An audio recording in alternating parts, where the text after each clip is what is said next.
guys, welcome to our YouTube channel. This is Geo, this is Minty, and we are from Everything Dog. Now listen, if you are struggling with your dog's aggressive reactive behavior, and by that I mean they may be barking, lunging, and growling out your windows, in your yard, in your car, on walks, at dogs or other people, your dogs may be fighting in the house, and you may have just stopped having people over because you're so afraid your dog is going to bite somebody and need to be put down. And if you've struggled with any or all of these things, I can also pretty much guess that you've had 2, 3, 4 trainers, balance trainers, cookie trainers. You may have even gone to shock collar trainers or done an expensive board and train. And again, if you're still here, listen, sometimes those things work. But if you're here, my guess is they have not worked for you and you're still struggling with your dog.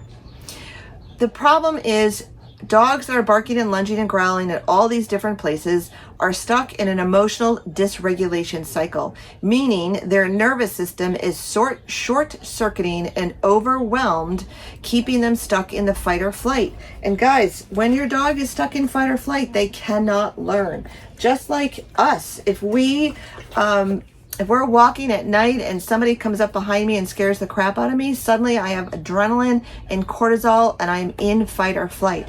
And if you try to give me directions or tell me a story or something, I can't process that information because my nervous system is now dysregulated. And again, my brain is on fire in fight or flight. And so by continuing to walk your dogs, by continuing to keep your dog in doggy daycare, by continuing to go to dog parks, walking them past that house, going to Lowe's or Home Depot or pet stores, you're actually fueling the fire of emotional dysregulation and you're keeping them full of this cortisol and adrenaline. So what's the answer? More obedience and more socialization is not the answer. Okay, let me say that again because I know it goes against the grain. More obedience, by that I mean sit down, stay, go to place training, and more socialization, all the things we just talked about, walking around to Lowe's or Home Depot or pet stores, continuing to walk by the house that they have a problem with, not going to help these dogs. You need functional dog training. And functional dog training has 3 key components. 1, environment, 2 is boundaries, 3 is patterns and routines that create habits. So environment is super important. And I will share with you, we went from a 4-bedroom, 2.5 bath house with we still have these 2 guys, to this camper, which is, I don't know, it's 28 feet long, that's what it is, right? Super small. Minty has had a much harder time in this environment than Geo has. So the first thing we've had to do, so we recognize that her environment, the smaller space, has, I guess I would say, increased her anxiety. So we have a little bit of her snarking at this guy when there's a lot of commotion, not in this situation, right? This is fine. So when we recognize her patterns of when she gets upset with Geo, we put in, this is the 3rd step, we put in another pattern to mitigate the pattern. So here's an example. Just before we're going to start to feed the dogs, this guy gets super excited, prancing around, dancing around. He may go in and out of her crate, and she's a little guardy about her crate. So we put him over here behind a baby gate in the bathroom. That keeps him there. That's where he's fed. And we're I guess manipulating the environment that we are in to make these guys successful, to make her successful. So Geo's in his little bathroom area with the baby gate up, waiting to be fed. He's fed there anyway, so he's happy to be there. And she doesn't have to navigate his exuberance in a small place where she can't get away from him. So in the house, he might be dancing around the kitchen. He's not barking, he's not jumping, he's just dancing around.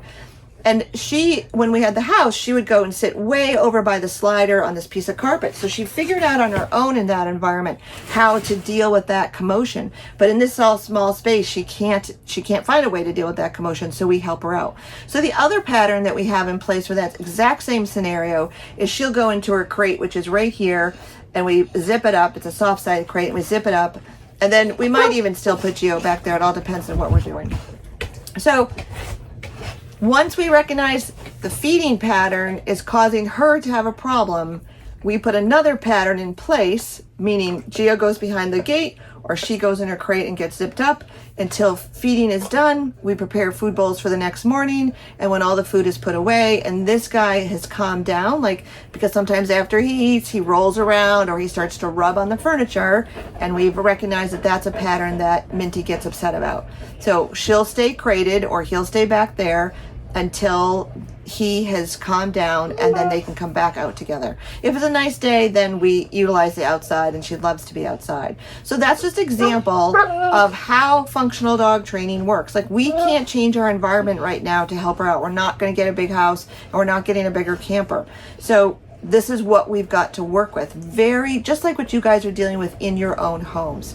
So again, environment can be the trigger for a can manifest behavior that you hadn't seen before. Environment can exacerbate or make behavior better depending on what we're doing in that environment. But understanding the environment, looking at the environment, and creating an environment with something as simple as baby gates or closing doors can make a big difference in a dog's behavior. So that's the first thing we look at. The second thing is patterns. Boundaries. We put in very clear boundaries. So we do that in this environment as well. So let's say Minty is outside. She's tethered to the couch. She's tethered to the picnic table outside. Gio might be outside with her. One of us is either outside too, working at the picnic table, or we might be sitting right here where we can see what's happening. But she tends to be reactive around other dogs. She's not nasty, but she'll bark and lunge, and her level of frustration goes up very fast, as you are experiencing now, because she got off the couch, so she can't get any cookies. So when she starts barking outside at the dogs that go by, we tell her, "Oh, too bad, you can't do that," and we bring her in and we put her in her crate for a timeout. And yes, you can use your crate as a timeout space.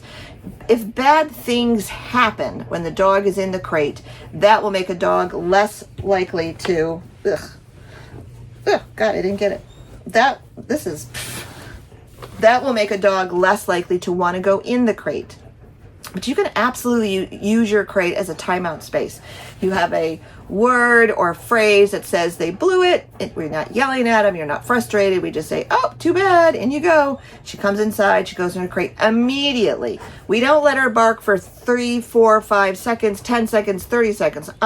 The minute she opens her mouth, one of us is out there getting her, and we pop her in her crate.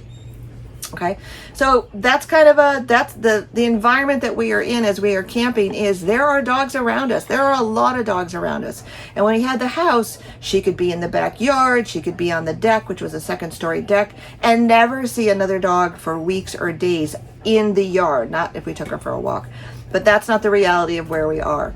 And so she has to learn that barking and lunging on a leash at dogs that are walking by, that are paying no attention to her, is an unacceptable behavior, and we time her out for that. And do we see a decrease in the behavior? Yes, we do. We see a decrease in behavior when we are in one location for a period of time. She starts to get used to the dogs walking by. Then we praise her. We might give her some treats for that.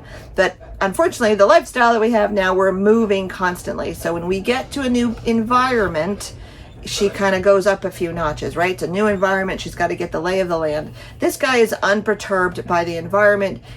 All he really wants to do is what he's doing now, sitting here getting treats with me.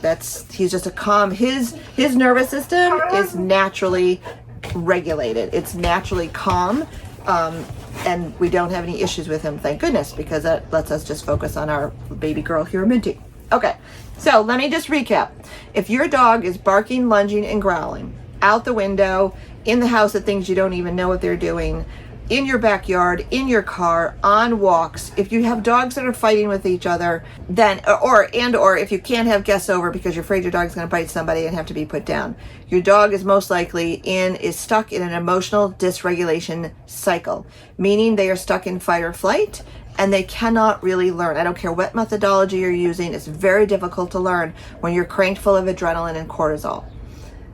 Obedience and more socialization are the worst ways to try to stop that barking, lunging, and growling. You need functional dog training. And functional dog training focuses on 3 parts. The environment, which I've discussed, creating habits and patterns, which I've discussed, as well as clear boundaries about what is acceptable for your dog and what is not. You have to think of your dogs as toddler, you guys.